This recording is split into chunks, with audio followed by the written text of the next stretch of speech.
Hi, my name is Eva Dellaportas. I run Subculture Skate Shop. We are in New Jersey, Roselle Park, New Jersey, and we operate a skate shop which pretty much includes anything and everything related to skateboards. I've been doing this for 15 years, and it's been pretty much my life and also a lifestyle.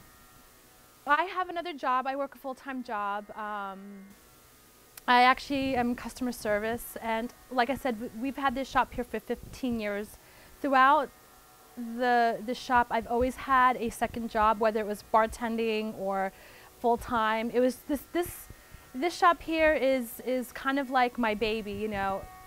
It becomes part of you. I love the lifestyle part of it, and I guess that's why I keep doing it, because it's the lifestyle that I'm sucked into. I don't skateboard, I snowboard. So snowboarding and skateboarding on some aspect is the same. You know, snowboarding got mainstream, you know, and before that snowboarders were just scum of the earth.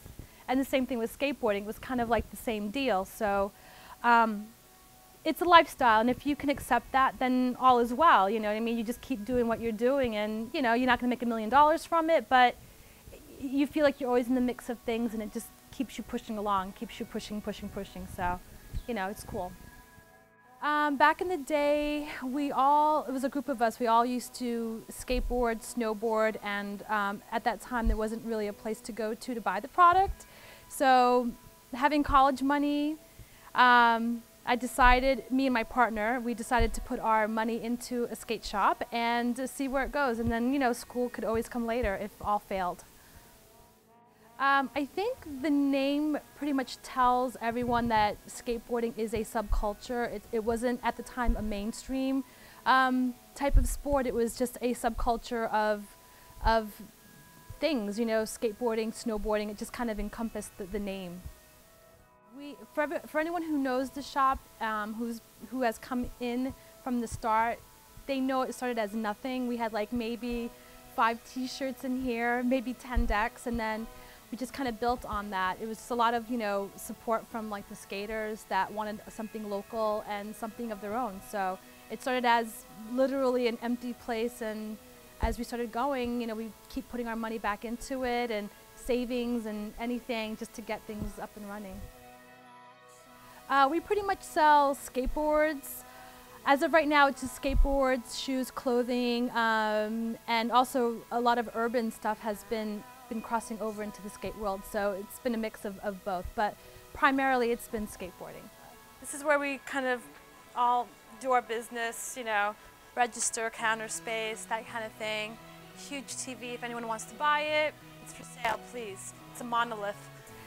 A lot of the stuff that we carry in this case is a lot of videos and just kind of like fun stuff, belts, sunglasses, that kind of stuff. Try to keep, you know, little accessories and things to keep things interesting. That'd be in this case, and over here, well, I'll wait till you're done. Over in this case is where we carry all of our skate product. Anything that goes for skateboards, you know, like the wheels, trucks, brands of trucks, bearings, all the hard goods associated with putting a deck together or just buying the components of a deck, we have in this case. And our decks are here, but I'm really low on decks, so I can't really, you know, show you a full wall. But we have some old school decks that are up front, and then just really our nowadays decks. I can't find the word for it. Conventional decks. There you go. Conventional. There you go. Haha. And then the old school from the 80s. So it kind of gives you an idea of the progression of skateboarding since like the 80s to now and what everyone's riding. These days, you know, the conventional decks are made for, you know, better, you know, not better tricks, but doing a trick better and, you know, that kind of thing, instead of having something huge like those old school decks. But those are super cool. If anyone knows those decks, especially the old school ones, they're pretty sick. Lance Mountain, you know, Powell guys, you know, it's just really some sick shit, so good stuff. We carry Nikes, and we have like a big, huge collection of them. I'm gonna squeeze over here, sorry. We've been doing Nikes since the beginning of when SB started, And a lot of these in here are collectibles from like first series all the way up to now. So that's one of our prized, possessions in the shop. And over here is like where we have our Nike section and boxes and things. So you can kind of get an idea of how the shop is and what we do here. Just trying to think of other things. It is a bit of a mess, and I apologize again. It's a skate shop, It's not supposed to be perfect. We're not perfect.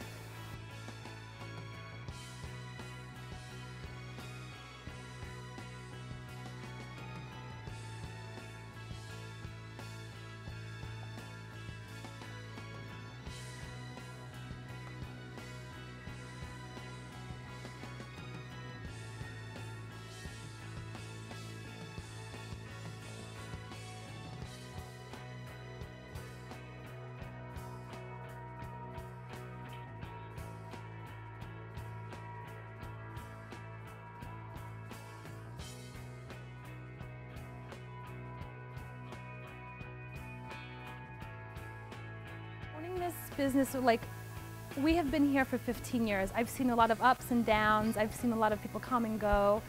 I've seen a lot of that stuff, and it is discouraging in the beginning because I had to put my heart and soul into this place to get it going.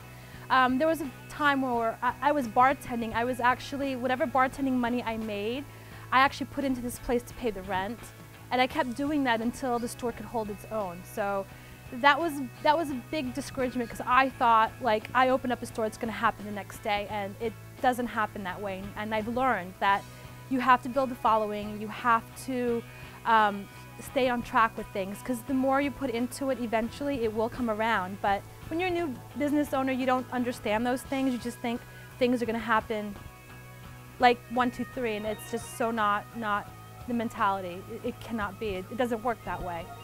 In a perfect world, maybe, but no, it doesn't work that way. Unless you're coming into this business with $1 million and you're able to buy everything and call it a day, great. But if you don't and you're starting from scratch, you have to put your hard work into it.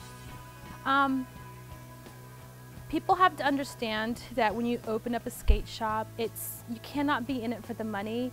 A lot of times people think that having a skate shop, you're going to make $1 million or whatever. It's not about that. Owning a skate shop is owning it because you're in the lifestyle of it. It's just part of who you are, and you enjoy being in the lifestyle. So people who do run skate shops do it for the love of skateboarding, not to make $1 million, because you're not going to make $1 million. And people need to think otherwise when they're opening up a skate shop, because it's not about dollars as a skate shop. It's about a way of life and promoting that.